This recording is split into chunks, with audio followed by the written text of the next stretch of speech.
হে high বন্ধুরা, আমি নিয়ে এলাম তোমাদের কাছে একটা নতুন রেসিপি, ডিমের রসা কষা। এটা সবাই সাধারণত জানে, তো আমি একটু অন্যরকমভাবে ট্রাই করলাম। নামটাও দিলাম অন্যরকম। এখানে সেদ্ধ করা ডিম, আলু সেদ্ধ করা, টমেটো কুচি, কাঁচা লঙ্কা, পেঁয়াজ, রসুন সব রেডি করা হয়ে গেছে। এখন তেল গরম হয়ে গেছে, তার মধ্যে আমি আলুগুলো ভেজে নিচ্ছি লাল লাল করে। তো দেখো, তেলের মধ্যে আমি আলুগুলো ভাজতে দিলাম, এরপর আমি ডিমগুলো ভেজে নিচ্ছি। এই রেসিপিটা তোমরাও ট্রাই করতে পারো। আমি একটু অন্যরকম নাম দিলাম, তো তোমরা কমেন্টে জানিও কেমন লাগলো তোমাদের এই রেসিপিটা। এখানে কাঁচা লঙ্কা, আদা কুচি, পেঁয়াজ, রসুন কুচি এগুলো আমি পেস্ট করে নেব।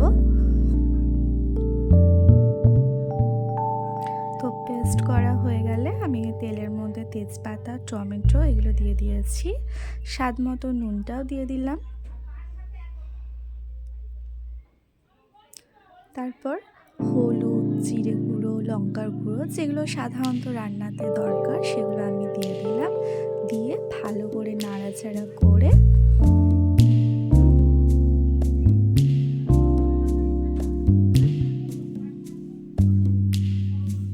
স্বাদ মতন চিনিটাও আমি দিয়ে দিলাম এর মধ্যে। তারপর আমি যে আদা, কাঁচা লঙ্কা, রসুন পেস্টটা এর মধ্যে দিয়ে দিলাম। দিয়ে ভালো করে নাড়াচাড়া করে নেব আবার।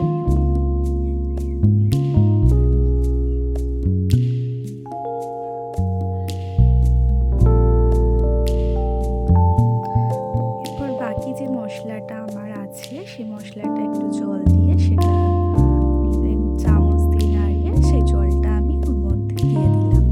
তো দেখো কালারটা কি সুন্দর এসছে। ওর মধ্যে আমি একটু কাশ্মীরি গুঁড়ো লঙ্কাও দিয়েছি, সেটা ভিডিওতে নেওয়া হয়নি। তো আলু আর ডিমটা দেওয়ার পর একটু চিকেন মশলা দিয়ে দিলাম এর মধ্যে। ব্যাস রেডি আমার ডিমের রসা কষা। ওর মধ্যে আমি ধনে পাতা একটু দিয়ে দিলাম। দেখতেই পাচ্ছ কালারটা কি সুন্দর এসছে, খেতেও খুব টেস্টি হয়েছিল। তোমরা কমেন্টে জানিও তোমাদের কেমন লাগলো আমার এই রেসিপিটা, ডিমের রসা কষা। Tata, by.